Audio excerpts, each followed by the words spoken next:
Tita Emelita, Dr. Janisha, si Emmy, sige. Good evening po sa inyong lahat. Ako po si Emil Junicio, anak ni Linda Junicio, isa sa... Actually, dalawa lang naman silang babae sa magkakapatid. Tama nga. Sumunod siya sa kay Tita. And to start with, actually, my mom and Tita have the same birth date, July 10, different year lang naman. But Evelyn Bontogon Guerrero, known as Matutina, lahat tayo nakakakilala sa kanila. Lahat tayo nakakakilala sa kanya sa mga henerasyon namin. Kasi iba na yung henerasyon ngayon eh. Although we do have innovative technologies na pwede natin bisitahin. Pero during those times, Matutina is one of an icon that I could remember and consider bilang isang artista. Nag-umpisa bilang radio announcer, naging artista, naging voice talent. During her times sa pagiging artista, nabigyan siya ng break sa John and Marcia. Isa siya dun sa mga naging pinaka-tinitingala ng mga katulong ng Pilipinas. Hindi po ba? Doon pa lang sa kanyang role bilang katulong, naging inspirasyon siya. Hindi lang po sa kanyang pamilya, sa mga kapatid, sa mga apo, at sa mga pamangkin. Naging inspirasyon po siya sa buong Pilipinas, lalo na po doon sa mga kasambahay natin.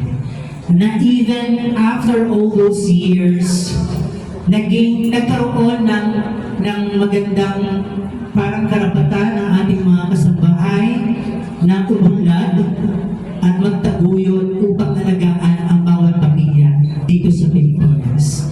Other than that, Matutina serves an inspiration to her family. Hindi siya nagpabaya. Katulad ng isang katulong na tumutulong sa isang pamilya, siya rin po ay walang sawang tumutulong sa kanyang mga kapatid. Simula't simula, hindi niya pinabayaan ang kanyang mga kapatid, kahit pa sa mga naging anak ng kanyang mga kapatid. If I could remember from the time na nag-aaral na ako ng elementary, because madalas tuwing bakasyon, lagi ako sa bahay nila. Every time yan, tuwing bakasyon, automatic ang bakasyon ko sa bahay nila Tita, together with Sheila. Kasama-sama, actually hindi kasama-sama. Wala akong choice kundi sumama sa taping niya. Kami dalawa ni Sheila sa lahat ng taping niya sa John and Marcia.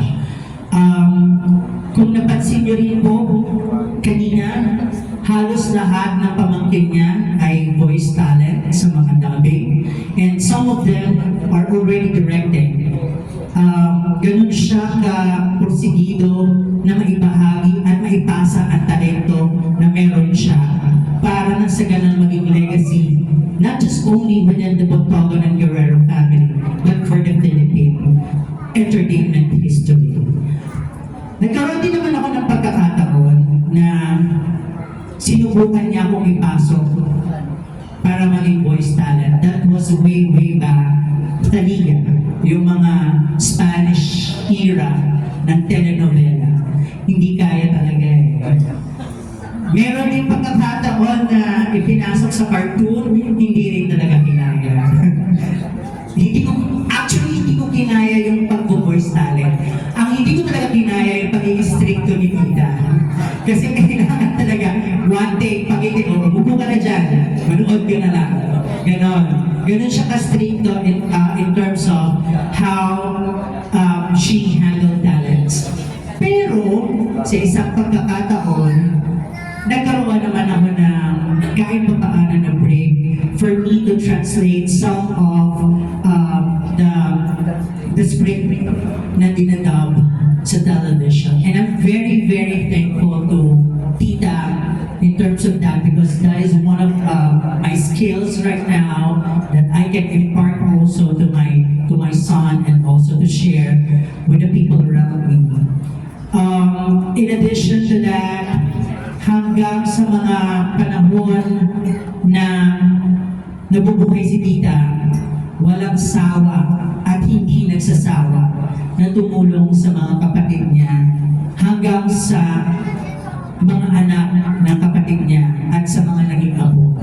Na I think we should actually break that kind of tradition or yung connotation because meron din tayong kanya-kanyang pamilya. Pero because she is very helpful at yung responsibilidad niya talagang pinanghawakan niya para lang may taguyod yung pamilya ng Montong Guerrero. And I'm very, very grateful up to this moment for everything. It will not stop. It will never stop. There were times na nagbibigay tayo ng message to share the stories to other people. Yes. Para lang sa ganun nalalaman nila kung anong klaseng tao yung si Tita Matutina.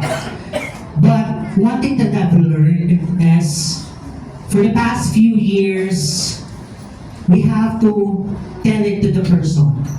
And I'm grateful and I'm thankful na nasasabi ko lahat kay Tita during the time na buhay pa siya. How I love her, how I'm being grateful for what she did. And sinabi ko rin naman sa kanya na hindi ako hihinto tumulong hanggat kaya kong tumulong sa mga kamag-anak namin. It's the least that I can do to our family. Bukod sa wala hindi natin matutularan, hindi namin matutularan at hindi namin kailanman mapapantayan yung tulong na naibigay ni Tita sa amin. And that's the reason why I told her every time that nakikita ko siya na no matter what, if you need something, if you need assistance, just call me. I'll make time for me to help, especially to her family. There were times na during the emergency na we need to attend the needs of Tita during the emergency that she was in na nasa ICU siya. Wala akong pakialam kahit galing ako sa graveyard shift. After my shift, diretso ako sa ospital para bantayan, para makapagpahinga yung pinsan ko at si Tito Henry during that time. And until to the last moment na tinawagan ako ng pinsan ko, wala akong kaabog-abog na pumunta para tumulong sa kanila. And again, this will never stop me helping our family. Kasi yun lang yung at least that I can do with our family. And I'm hoping and I'm praying for each and every one of us that type of attitude and behavior and the personality of Matutina that mark in the Philippine entertainment history to grow and foster to each and every one of us. That let us provide help as long as we can help. There's no question, and do not question ourselves not to help somebody who needs help, even for those people na hindi natin nakikitaan ng tulong pero nararamdaman natin na kailangan nila, tulungan natin sila. And yun yung natutunan ko kay Tita. And you will not be forgotten, Tita. We really love you.